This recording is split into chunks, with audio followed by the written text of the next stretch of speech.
Well, I'm so excited about this young adults generation and change and awakening and what Josh and Georgie Kelsey are doing. I wish I was 25 again. It is incredible, the revolution that is happening amongst these young people's lives and the revival they're bringing to the church and to their communities, and the unselfish heart that they're displaying is unprecedented in a young generation, in a youthful group. And so we're finding that because of this, the reviving power of God is hitting this group in a new way, a fresh way. And it's a group of people, I guess it's an age strata that we've been worried about, that we've been concerned about, because many of these guys have expressed no interest in God at all.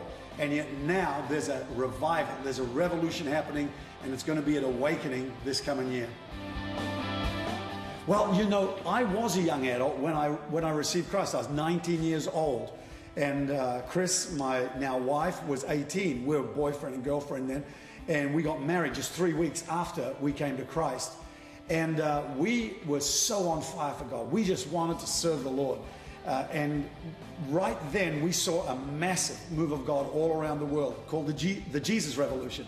And we became part of that. And we wanted to reach out to people all around our city. We would drag drug addicts and people who had just gotten out of prison off the streets, and we'd take them home and try and look after them.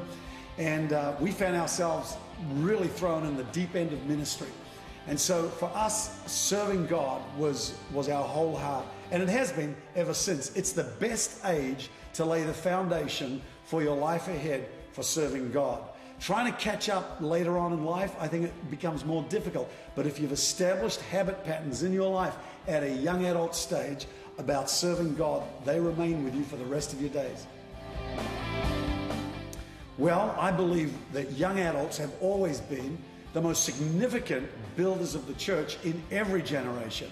They are the ones who brought revival. The 12 disciples were young adults when Jesus called them. The whole early church was founded upon people who are between 20 and 30 years of age. Jesus himself was only 33 when he died on the cross and rose from the dead. So in essence, the church's heart, its core, has to be this age group who are spreading the life and the glory of God throughout every generation. I think when we find any group of people who are prepared to give God all their heart, we're going to find that they are the foundation of God's moving in the world today. I really want you to come to Awakening, not because we just want a lot of people at a conference, but because I have a heart for revival in the nation. And I know that of all the people that can carry this revival, the young adults of this generation can do it. The youth are growing up in an exciting day to day as they can enter into conferences like The Awakening. The Awakening is a revolution all on its own. It's one of a kind here in Australia. It's one of the first of its kind here in Australia. And I believe and I know that from last year's, we're going to see this incredible move of God even get bigger. It's going to increase and increase. We're going to find stadiums are filled with people in love with Jesus, in love with God, who are getting their priorities sorted out so that God is number one and everything else is number two. Come to The Awakening. I know that you'll experience an awakening. God bless you.